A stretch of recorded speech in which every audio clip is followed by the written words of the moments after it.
right. Welcome to Velocity, the Vista Chamber podcast. I'm your host, Vista Chamber CEO Rachel Beld, and it is my privilege to interview the movers, shakers, and change makers impacting the Vista community and beyond. Today, I'm joined by Cliff Kaiser. Cliff is co-founder and IT consultant of the Strategic IT Group, established in November of '99 to serve the information technology needs of businesses in San Diego. Prior to starting his consulting practice, Cliff was a manager of information systems at Captiva Software, a San Diego-based software development company with offices throughout the U.S. and Europe. In 2012, Cliff retired as a captain in the Naval Reserves after 31 years of service. He served 12 years of active duty as a nuclear engineer with the U.S. Navy Submarine Force. He holds a Bachelor of Science degree in Electronic Engineering Technology from the Ohio Institute of Technology and has extensive education in information technology and project management. Thank you for your service, Cliff. You're welcome.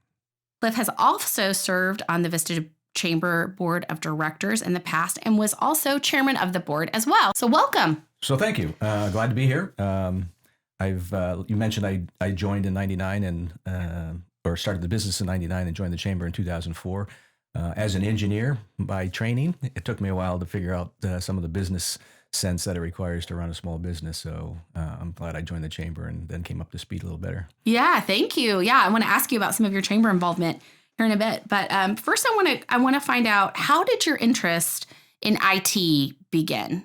Were you always curious about information technologies? Well, I'm an engineer and very curious about engineering type things, and I go way back. And so I had a little bit of computer technology back when it was coming off the ground while I was still in college. And then as it developed while I was in the submarine force and we had word processors and all that stuff, I remained intrigued. So when I left the active Navy in '93, that was my first choice, is to go look at technology because it was advancing so rapidly. And it was something that I was very interested in. And that's where I got my first job. Yeah. So when you're working in the Navy, working as a nuclear engineer on a submarine, I mean, that definitely has to have a huge technology component and had to just tie right into your interests. And that's why you had that as your first career. Yeah, it's a nuclear submarine is an engineer's wonderland. Yeah. Probably only short of space travel. You make your own water, you make your own energy, you make your own electricity, you make your own oxygen. And there's hundreds of systems that make this all happen, and duplicate systems to keep safety. So you have to know a lot, and you have to keep up to date to make things work. Plus, besides an engineering perspective, you're out there doing fighting the enemy. So it's pretty cool. Wow. So what led you to the Navy, or did you come from a military family? No, not at all. It's kind of interesting. I wanted to fly since I was, before grade school. And I joined the Navy in college. They signed me up in a delayed program in my senior year to enter their pilot program. Everything was going fine. And I had good grades at the time in the engineering field. So the nuclear Navy came and wined and dined me and offered me better money. So I switched over. Okay. So do you still have an interest in aviation? I do. In my last year active, I got my private license and I still fly to this day. Oh, I didn't know that. Yes. That's pretty cool. I just flew to the Amex golf tournament in Palm Desert, or actually La Quinta, about 3 weeks ago. That was pretty cool. Nice. Okay. Well, cool. So you know all about all of the buttons, all of the switches, and everything that's happening behind them, sounds like. I do. Okay. Those are areas that I do not have expertise. So it always is so interesting to me to learn about how other people's minds work and how they become interested in those types of fields. What did your parents do for work? Actually, we came from a very challenged childhood. That my dad was a cab driver and my mom was a stay-at-home mom. Yeah. And then actually, I was the only one of four that ended up getting a bachelor's degree. My sister got an associate's degree, and the Navy brought me out to San Diego, and I've never been back to my home of Detroit other than a visit here and there since then. Yeah, well, San Diego is a pretty nice place to be. It's always fun to hear how people end up here. Yeah. And the military is a big way that, with just such a big military presence in our community. So Not surprised to hear that. So, and just to close the loop on that, I've really been blessed with my experiences being a submarine to the depths of the ocean, flying to the heights of the sky. I've climbed Mount Whitney, so I'm on the ground going up high, and I've done scuba diving. So I've seen so much. I can't imagine if there's anything that could be more fulfilling than my lot of my life experiences so far. That's awesome. Yeah. That's so cool. When did you climb Mount Whitney? When was that? Ooh, that was like 2008. Okay. I went up there with like 7 people. It was a good time. That's great. Wow, cool. Okay, so talking about your company now, Strategic IT Group, what does your company do? Like in a nutshell, what do you do? Well, there's businesses that almost every business uses IT, computers, cloud, firewalls, things like that. For those businesses that don't have the size and the revenue to support an internal IT staff, we go in there and offer them assistance. Typically, it's businesses with 5 or more employees, because the smaller ones are generally really tight on revenue at that point. But once they get to that stable point, then they're looking for professional help. Then we'll go in and help them set them up, maintain them, keep their security systems in place, get them connected to the right cloud resources and things like that. Yeah, that's great. So, when you talk about security, what is cybersecurity? I mean, if you have no idea, like what is cybersecurity? What does it mean? Why is it important? Well, the terms change over the years. So, I as an IT professional need to keep up as well. But cybersecurity basically means keeping the hackers away from you and your data. And that involves a whole plethora of different platforms and services depending on how sensitive the information that you have. It could be in a very simple environment, endpoint protection, or formerly called antivirus, but typically it's more than that, with firewalls and external resources come into play to add additional security, to keep the bad guys out. No ransomware, nobody getting access to my data, and me getting to the places that I want to go to when I need to go, as opposed to being blocked. Yeah. Well, it feels like every week there's a headline about some organization, a company, a large company, even government agencies who have security breaches, and sometimes you get a letter in the mail. Oh, your data was compromised by a security breach. Why? I mean, you really only hear about the big companies, but why should small 5 employees or more in these small companies, why should they care so much about, like, what's at risk? Well, there's a couple of things, and almost every business has this, so they have to take a certain amount of precautions. One is they have their own personal sensitive information and their staff, probably either in the cloud or on a local computer. And there's also data that they have in the cloud that needs to be protected. They could, and let's say it's a ransomware attack, where all their data is encrypted so they can no longer do any work. Wow. So that data may be compromised furthermore out into the public, but more importantly, or the most immediate concern is, how do I get back to work if I can't get access to my data? And there's a large percentage of businesses that go out of business because they can't recover from that. Wow. Even if they were to pay the ransomware, there's not 100% guarantee that they're going to get access back to their data. There's been several cases where businesses have been compromised, paid the ransomware, and the ransomware guy goes, "Oh, no, I want some more money." Right. Never mind. Yeah. Terms have changed. Yeah. Right. Right. So there's ransomware that'll block you from doing your business, and then there's access to your data. Whether it be staff, employee data, but even equally important is client data. You probably have important, sensitive information about your clients on your systems. That's the way you do business. You keep track of what they need and where they are, and billing information, right. all that other good stuff, and particularly if you're doing credit cards. So, and then if you're in some of those specialized fields like financial planning or financial systems, attorneys, where by definition they have access to tons and control a lot of sensitive information that has to be protected so it doesn't get out to the bad guys. And you're right, it is getting out all the time. But even though the big guys generally get the headlines, the little guys are getting hit just as much. Right. So how often should a small company do a check-in with their cybersecurity professional, whether it's your group or whether they have someone in-house? Like, how often should you be checking in to make sure that you have the newest, best protections? Well, the platforms that we use today do 24/7 monitoring and then produce reports. Could be a weekly report, could be an immediate alert if it's damaging enough. A lot of small businesses haven't invested in that yet, and they ought to review that with their IT professional. But whether it be a security operations center, extended data response system, or even a endpoint detection and response system. Those different types of services offer different levels of security and response times, and they all have a cost with them depending on how deep they go into it. And frankly, any business, even a small business, ought to have something beyond just endpoint protection or antivirus and a firewall in their network. Yeah. One thing I think that's important too is just employee training about different tricks that bad guys use. Like, in fact, just this morning, someone on my team came running into my office. Hey, what do you need? What do you mean? What do I need? Oh, you just sent me an email that said, can you do a favor for me? I didn't send you that email. Look again. Who's it from? And it said Rachel Beld, but the email address was something bonkers, some weirdo email, right? And so it's a reminder, and that that's one of the ones we get probably once a week, somebody pretending to be me, asking my staff to buy gift cards. Hey, it's Rachel. Don't reply. I can't talk to you right now, but I need a gift card from eBay.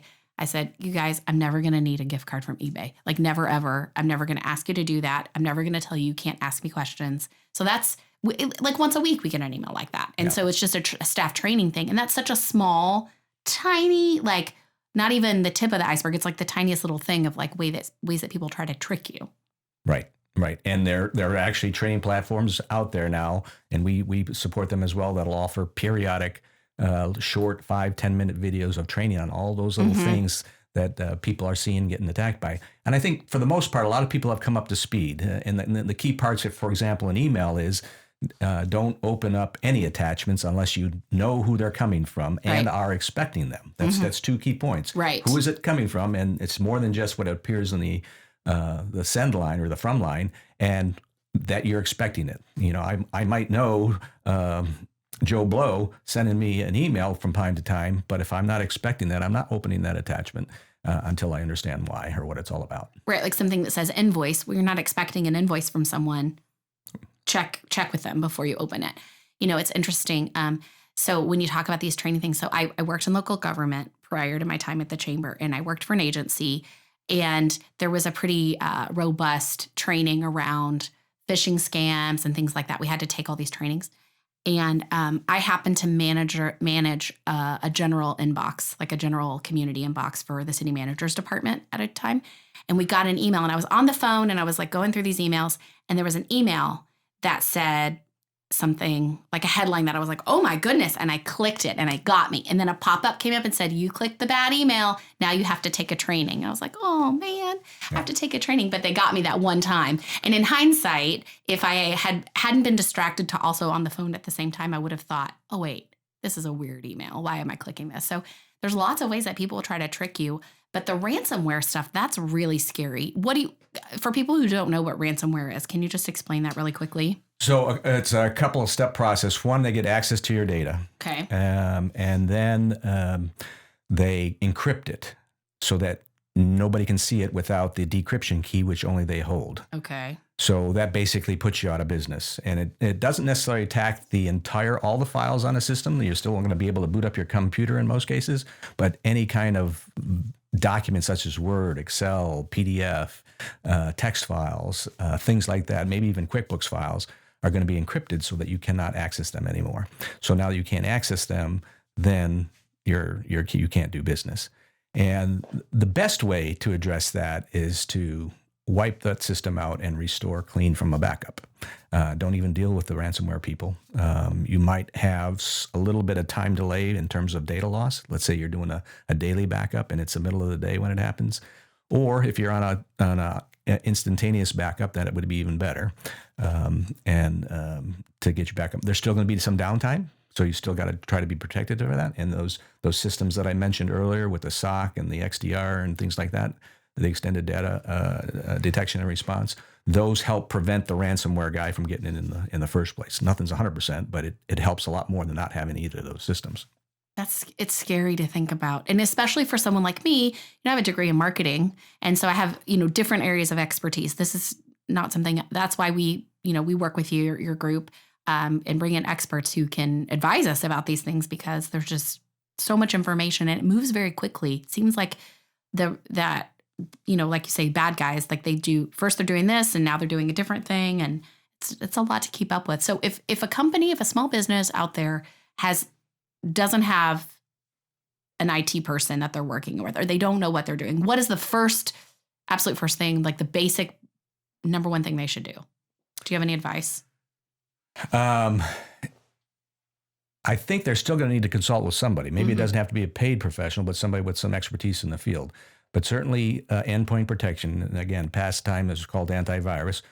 Go for something that's a little more advanced than your basic built-in Microsoft, which is decent, but something more advanced than that. A good business class firewall. And then make sure that they're using good passwords, and I can go into some detail about that. Okay. And multi-factor authentication, or two-factor authentication is commonly called. And I think most people have some exposure to that these days because everybody's starting to ask for it. But that adds a second level of protection to make sure, or to help you from getting your accounts hacked. Once your accounts get hacked, particularly if they have admin privileges, which is common in the small business world, for multiple people to have admin privileges, once they get through with your credentials, then, game over. Either they take your data and sell it, or they ransomware it. Okay, so let's talk about passwords for a second. Tell me, what is a good password, and why do I have to have so many? Why do I have to have a different password for all my things? It's hard. It's hard to remember. Yeah, I've thought about this dozens of times over the years, and for me, I've settled on 3 sets of password categories, not just 3 password, but 3 password categories. Okay. So the simplest one is, you go to a website and you want to read an article that they have. It's who cares, right? They want credentials to log in, and they're going to probably put you on their email blast list and stuff like that. Spam you, yeah. So if somebody were to get my ID and password for that site, who cares? Right. And there's dozens of those that I access to keep up to date. And, maybe it's a news organization that's related to not my business, but just because I want to keep up with the news. Right. So for those types that are very simple and don't care kind of things, I may use the same credentials. As a matter of fact, I often do use those same credentials just so I remember. I'm always going to this and that. Throw it away. If it get compromised, I don't care. Then there's the second level, which is stuff like perhaps social media. I'm not dealing with other people's sensitive information. I'm not dealing with financial transactions or bank transactions or credit card transactions. But if I were to get hacked, somebody might cause me personal damage because of what was posted on my social media sites. So on social media sites, I'm probably going to use a different password. A little more complex. Okay. And change them from time to time. For more than 60 years, Tri-City Medical Center has been committed to advancing the health and wellness of the community we serve. With leading-edge emergency care, including top-rated heart and stroke programs, advanced orthopedics, primary care, obstetrics, and neonatal care, Tri-City stands at the ready when you need us most. Learn more at tricitymed.org. At J&R Auto Body and Paint, you don't have to worry about a thing. From minor dents and dings to major collision repair, we offer a worry, hassle-free experience with superior customer service. Our auto claim advisors work directly with your insurance company, so you don't have to deal with the headaches. Our certified technicians work on all makes and models to get your repair done right the first time. We stand behind our work with a lifetime warranty. Locally and family-owned, J&R Auto Body is here to serve the community. Call us today at 760-724-4923. Hi, it's Carrie from Solitude Home in Vista, California. If you're looking for ways to brighten and cool your home, we are your natural light and fresh air experts. We offer a selection of daylighting and ventilation products to help make your home beautiful and comfortable. And the best part of all is you won't be using any electricity to brighten up. We can bring beautiful, natural light into those dark spaces in your home, transforming them into beautifully lit spaces in less than 2 hours. No mess, no fuss, just amazing natural light to make your home look and feel great. If you're looking to cool off your home, we have a complete line of ventilation products to keep your home and garage cool. We want to make cooling and refreshing your home easier and more energy efficient than ever with our line of whole house fans, solar attic fans, and garage fans. Our certified installers carry the full line of Solitude daylighting and ventilation products on their vans at all times. Installation can usually be done in about 2 hours. No messy drywall, paint repair, structural changes, or re-roofing needed. It's pretty much the easiest home improvement project you'll ever take on. At Solitube Home, we offer no obligation appointments throughout Southern California. Visit our website at solitubehome.com or stop by our showroom conveniently located in Vista at 2210 Oak Ridge Drive, or give us a call, 619-375-1629. We look forward to brightening your day. And then... and this is your personal social media, not necessarily social media for your business. Because your business, you might buy ads, you might have your own billing stuff in there. Well, yeah, but I would still put that into that middle category. Okay. Is I'm trying to protect my reputation. Okay. So I'm still going to use different credentials, but I'm not as concerned as I am now when we get into my Amazon account or my bank account or my credit card account. Those are going to have extremely complex passwords, and none of them are going to be the same. And I might even use different IDs. I have several different email addresses or aliases that I use for different things, and those are protected the most. And for that third or most important category, I'm also going to make sure I definitely have the multi-factor authentication or two-factor authentication. And just to define that a quick bit, that's where once you sign in with your user ID and password, then you get a text message or an email saying, hey, put this code in. Or even better than a text or an email is with the authentication application on your phone. So instead of going through standard text messages, which there is some risk of compromise, it goes to a direct authenticator app like Microsoft Authenticator, Google Authenticator. Duo is one I've heard. I think so. I haven't used that one personally, but you set up your accounts in there, and instead of entering sometimes it's a code, and sometimes it pops up approve or disapprove. Kind of thing. So I've used Duo with not related to the chamber, but through another organization, and you actually have to. It's not even a code. It's like approve, but you do it on your phone or whatever. So that's interesting. Okay. So 3 different categories. Yes. So, and one more point on the multi-factor authentication. Since this happens a lot or most exclusively on the phone, somewhat via email, you want to make sure that your phone has a short timeout to a lock screen. So that when you put in your code, you have to put in a code to get access to that. And some authenticators, like Microsoft Authenticator, also allows you to add an additional code. So you might be using your phone, but and it might be unlocked, but before you can use the authenticator, you still have to enter another code. Wow. So how do you keep track of all your passwords, you personally? Do you have like a binder with them written down or? No. I use a password management program on my phone and on my computer. They're tied together. The one I use is Passly. There's half a dozen or so different ones out there. And essentially you put down the username and ID, and if it's a website, you put the website ID. Maybe if it's an internal password, you just put the name and password. And then that program itself is protected by a password, which is going to be very, very complex, and also a two-factor authentication. Wow. So if I want to go get an access for a particular website, I'm opening up the password manager, Passly password manager, authenticating that, and then going to find the password that I want.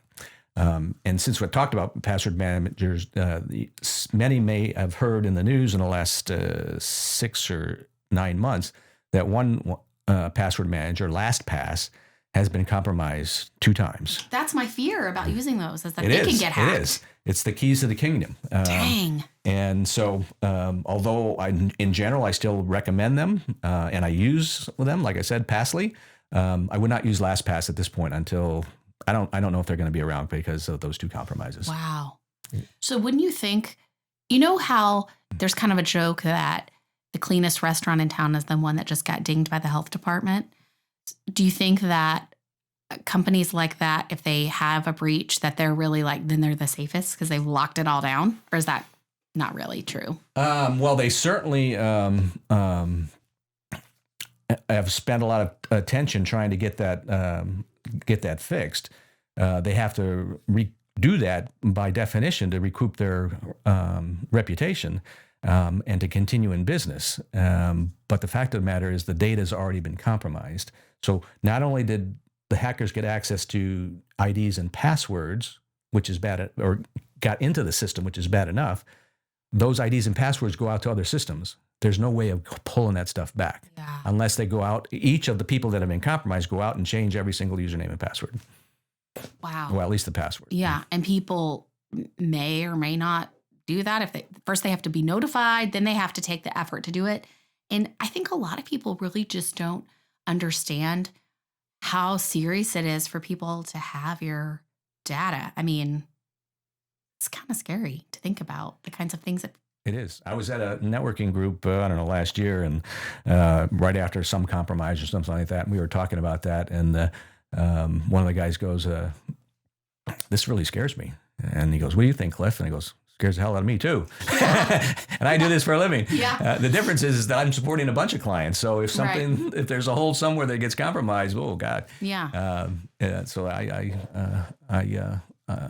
try to keep up and remain strongly vigilant against this stuff.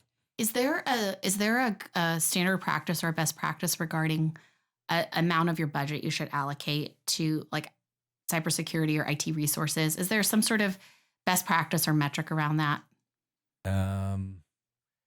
Because you could probably spend all your time and all your energy worrying about this topic, but small business owners wear so many hats. You got to be the marketing person. You got to be the IT person. You got to be the janitor. You have to do HR. You have to do legal. You have to be everything. And so how much? In general, what we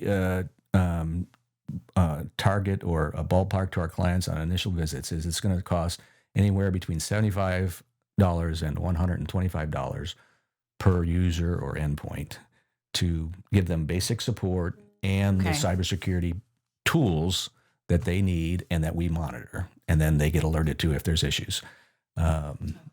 So, well, that's a good number for people to kind of wrap their brains around. Sure. Yeah. Sure. Okay. Wow. Well, let me touch more on passwords if I may. Yes, please. So people often wonder, should I have a long password, a complex password, or what makes a complex password, and how often should I change it? And the general consensus or the best practices have changed a little bit over time. I think it's still important to change passwords periodically, maybe once every 6 months, once every year, or if you're alerted to some compromise, by all means, that's got to be changed immediately. What about in terms of complexity? Well, and I think people know the basics, don't use your name and your kid's name and your birth date and all that other good stuff, or your street address. And then when you have to change it, don't add a 1 or an exclamation point at the end of it. That's not very much security. Those are not. It's not very hard to compromise them beyond the old one. And again, as I mentioned before, don't manage how you use them amongst different sites. Right. If you do at all. And then in terms of complexity, length is better than gobbledygook. Okay. So I could have an 8-character, pound, exclamation, 1, 2, CK, da, da, da. And that's okay. But if I said my password was fourscore-and-7, that's a longer password. And maybe I change 1 or 2 of the letters to capital or something like that. That's much better than the 8-character password because of its length. And you also have a little bit more complexity because of the upper lower case. And they tend to be easier to remember. Right?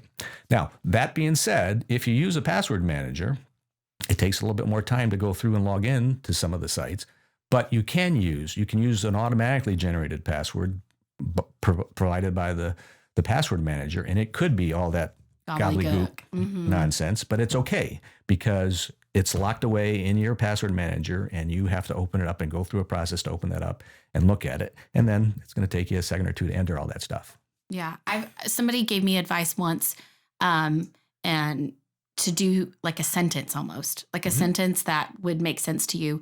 Not this is not my password, but like, I like bicycling, and then changing up the capitals. Absolutely. Things like that. Because you're going to remember that you like bicycling, but remembering that is easier because you do know what you don't do and don't like rather than all of the gobbledygook, like you mentioned.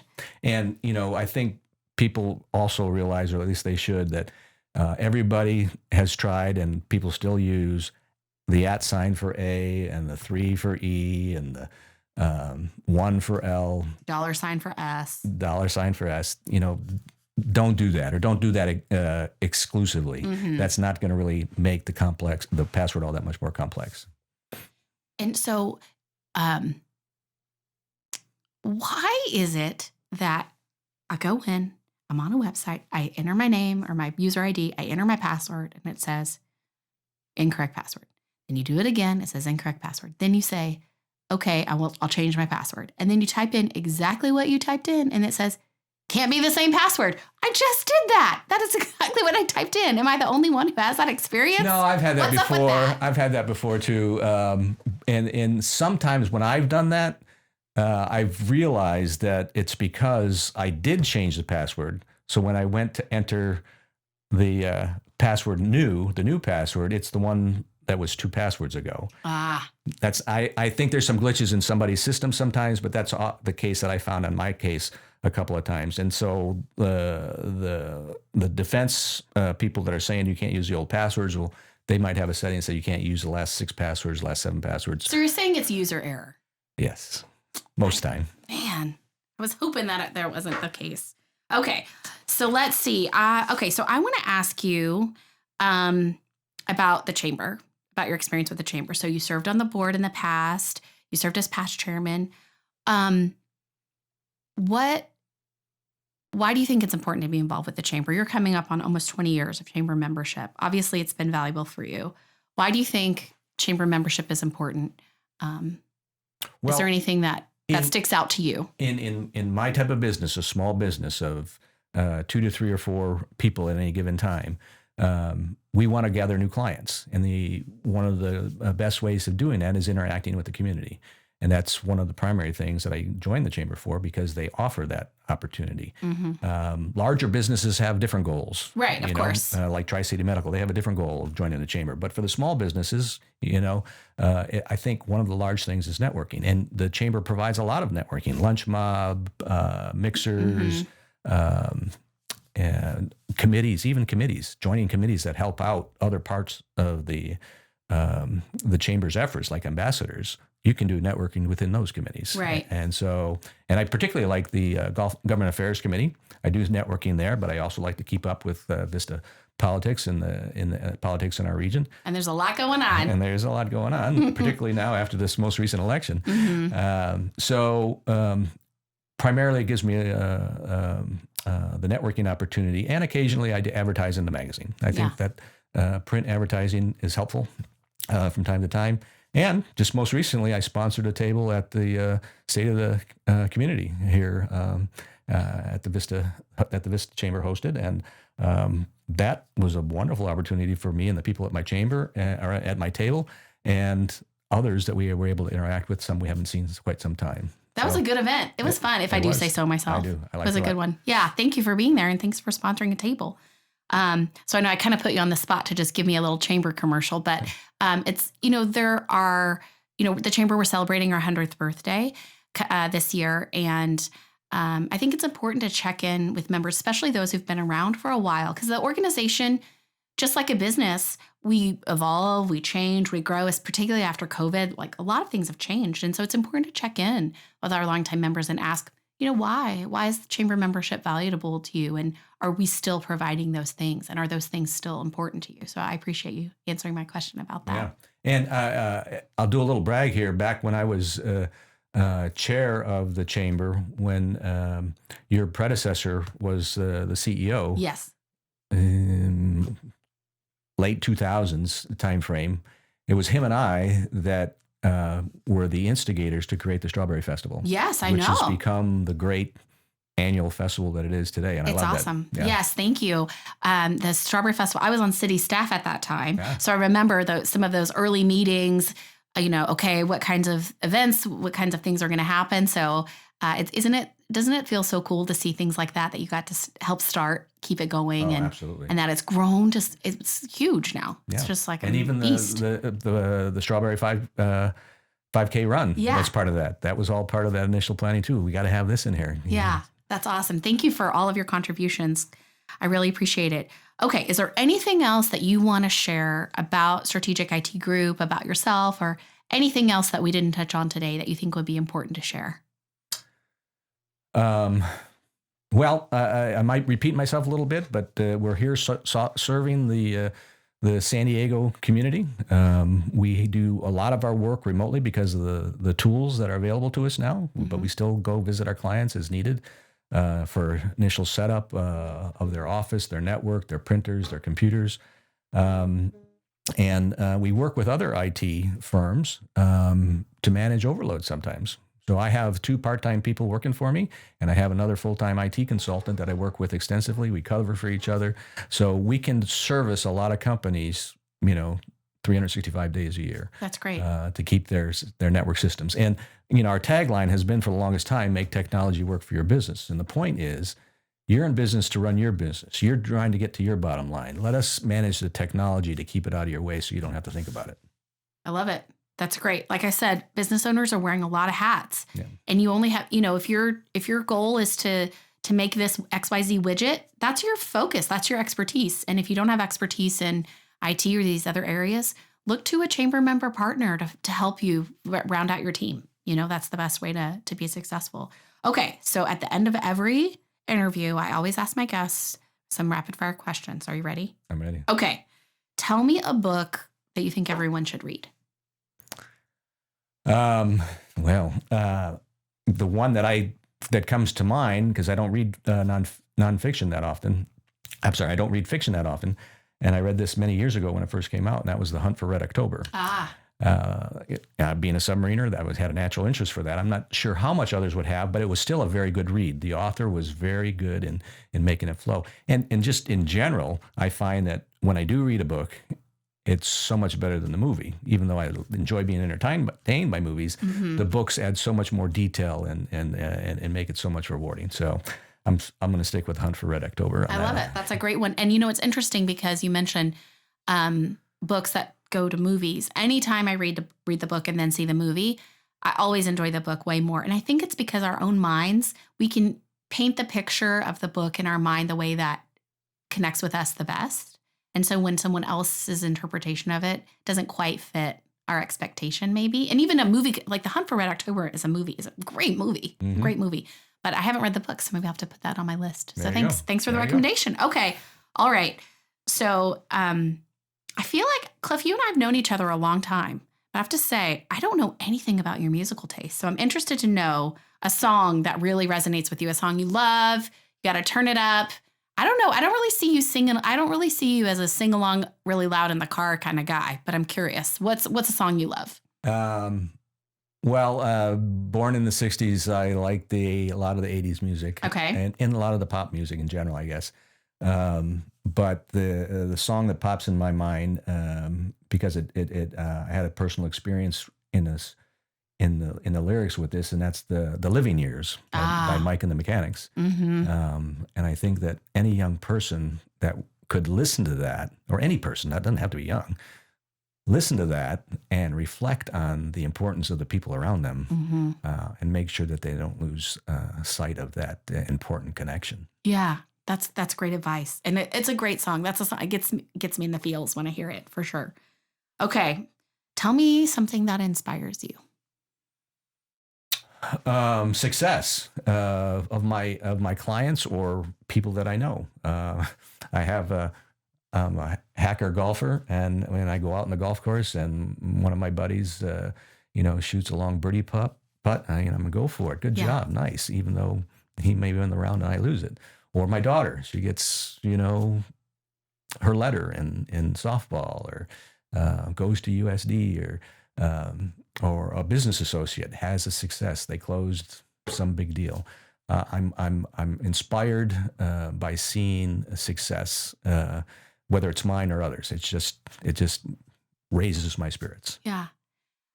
It's not things are expected from you, but now that you say it, it makes perfect sense because of your role in the Navy, the work that you do, your role as a father, and all of that is all about helping other people be successful and being part of a team. And so I think that's a great answer. So thanks for that. Okay, last question. Tell me a Vista business you think deserves a shout out and why. It could be any kind of business in Vista. Sometimes I use this to help me find my future guests too. So, there's dozens of them out there, but I like to visit downtown Main Street and Broadway. There's a lot of good business. I like the eateries. I like the brews, pubs. I like the barbershops. Two great ones there in downtown Vista. But I'll make a shout out. I'm going to give you two. Okay. Vista Village Pub. Okay. And Leroy and his wife. Mm-hmm. Been there a long time. Great cuisine. I go there a couple times a week just to, have a space dust and their chili. I love their chili there. They have the best chili. Yes. It's so good. And then the other one I would do is Children's Paradise, Okay. which their headquarters is, I think it's their headquarters right across the street, because they have had such an impact and building up here in North County, but particularly in Vista, these children's all the way up to infants centers to help them grow and learn and stuff like that. They're just having a tremendous impact. So I think they're doing a really good job. Great. I wholeheartedly support those recommendations. And I tell people all the time that the Vista Village Pub chili is where it's at. Yeah. It's a really great deal for lunch. You can get chili, a little piece of bread. It's like the perfect lunch. It's really affordable too. So if you're on a budget, it's like a great lunch. Yep. Love it. Yep. Okay. Thank you so much to our guest, Cliff Kaiser, and thank you for listening to Velocity. If you like what you heard, please subscribe wherever you get your podcasts and tell a friend. Help us move Vista forward with Velocity. The Vista Chamber of Commerce is a nonprofit organization that serves as a catalyst for business growth. Visit us online at vistachamber.org.